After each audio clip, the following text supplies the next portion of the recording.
So this is the kind of perspective which we would again sail upon. Now let's look at some amount of theory capacity modeling going back to the school days. Let's see. Now look at this. Most of the times, when you actually tell that there is a 10 user load and this is the response time on your y-axis, and the 20 user load and this is the response time with 30 users or 30 seconds. For example, let's assume that you have three data points that you have configured using performance testing. Now, if you go back to the school, then you just join these dots, and you can look at there is some kind of a slope coming. So in the school days, you might have heard a formula called y is equal to mx plus c, which means given an x and y, two x and y, you can definitely find the slope of this. Now using this m as a slope, now you can, for a given x, which is for a given user load, you can definitely predict the response time. Now this can happen if it is a linear modeling, which means 10 users, let us say it is 5 seconds, 20 users, it is 10 seconds. Obviously you can tell 30 users, it is 15 seconds. So this can only work as a linear modeling. But most of the times we know that the applications or infrastructure do not behave this way. So Excel trend, there is a function called trend that most of the infrastructure engineers even today use. So if you look at, it's a very, very interesting formula, that trend function in Excel. I repeat, there is a function called TREND, which will actually tell you what would be the next data point that you can arrive for a given X or a Y coordinate. And there is a non-linear modeling also. There is an analytical equation that you can use it for doing it. However, it has to be the smooth curve. If you look at it, the curve at the bottom right, you can see a smooth curve. Now, there's such a smooth curve, maybe you can come to one kind of extrapolation point. So this is how typically modeling is done traditionally, which is more a crude way of doing. However, at this moment, we are left with this. So the capacity planning theory, if you look at scientifically, there are 5 different laws on which this capacity planning extrapolation is done. So which are those 5 theories? To the best of my knowledge, which we had used in many projects, these are the 5 different laws. Number 1, utilization law, Little's law, interactive response time formula, forced flow law, general response time law. There are even more laws, around 14 laws are present. So these are the 5 which are major one and has a good impact. If you look at the Pareto chart of 20% of the laws which are actually giving 80% of impact in extrapolating. So this is what I want to do. I'm going to explain 1 or 2 laws so that you get some kind of a hang on, and then the 3 other laws you can probably do your own research, or in case if you wish to know, you can get back to me. I can explain you in one slide. All right.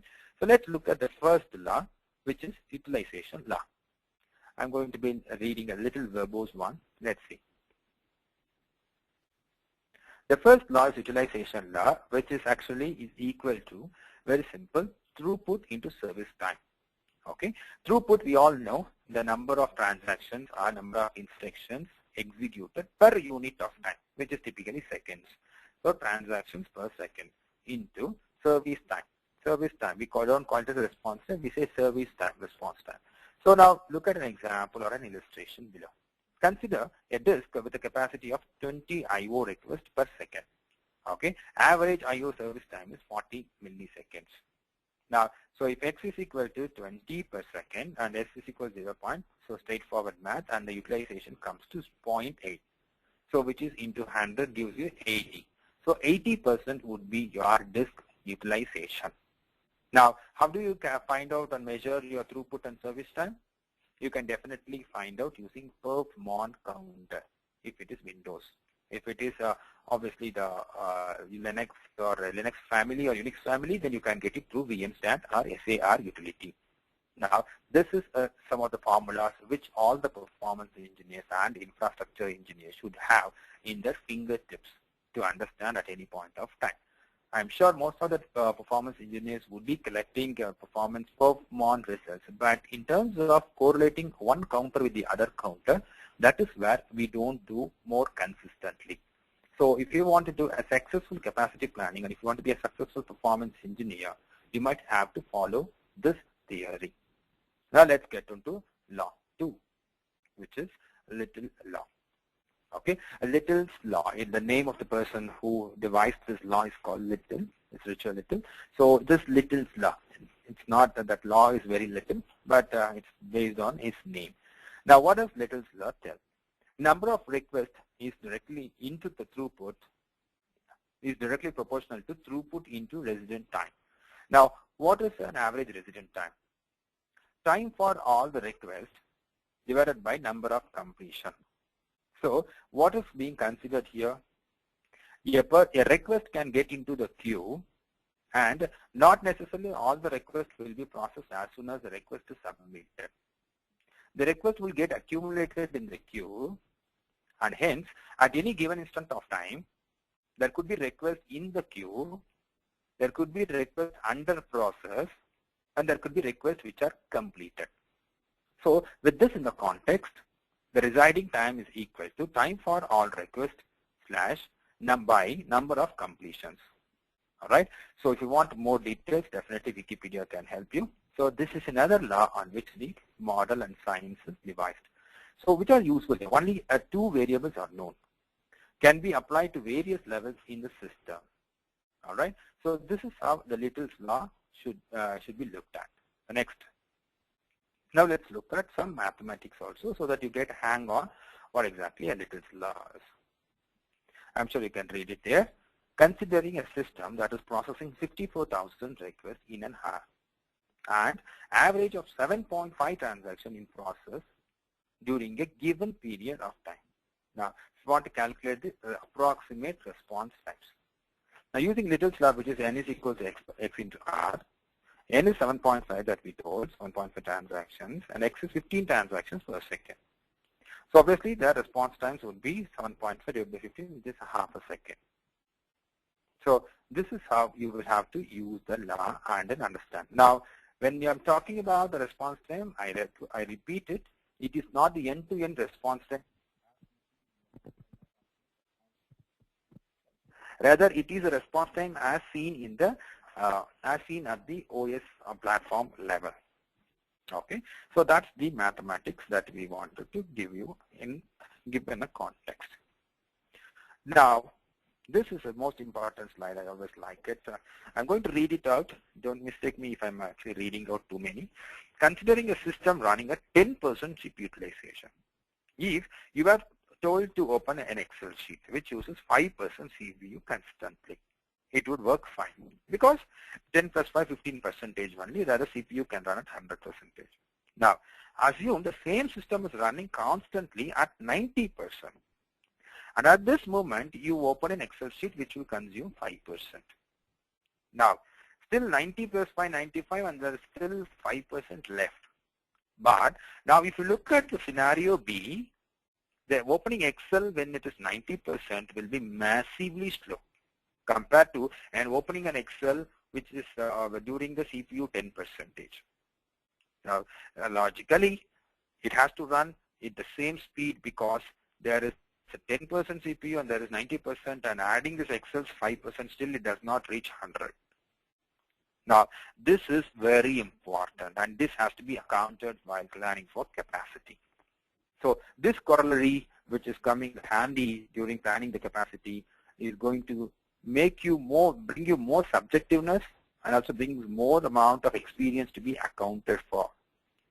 Now, headroom. Now, if you look at the graph, so the one that is linear that I said here, so linear per se, if you look at, there is a dotted line double arrow header mark. So that much is gap provided is what we would assume so. But the actual trend and actual way the utilization and the headroom means the available space. So if you look at the available space here, which otherwise would have been so big, is only this much now. So if you look at the headroom, that is the actual available space vis-a-vis that should not get confused with the actual CPU utilization. So CPU in use will actually go exponentially at the start, and it will have some kind of a breakpoint and then reach the saturated level. And when it is crossing 80% CPU utilization, it is highly unpredictable. That is why we keep telling this thumb rule to many performance engineers that do not measure anything when it is crossing around 90-95%. If you capture response times or memory utilization during the 90 plus or 95% CPU utilization, then the one that you are capturing are not at all representative. So these are the ones that the performance engineers and capacity engineers should have in a kind of a perspection. So this is one such a case that I would like to tell. And now let's see why nonlinear growth. Okay, so why do systems grow nonlinearly? When only a few processor threads are executing, all right, so contention for shared resources such as memory, cache, buses, or whichever it is, are low, and the system resources are utilized effectively. So the time spent in acquiring the resource, for example, if I send an instruction and that instruction or that command needs a resource, for example, a CPU.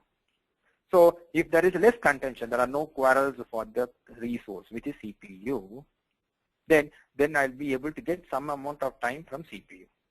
But if there are so many people asking for the CPUs, and that time if you go and ask the CPU resource, hey, can you please come and help me executing this instruction, then there's a greater and greater contention for these shared resources.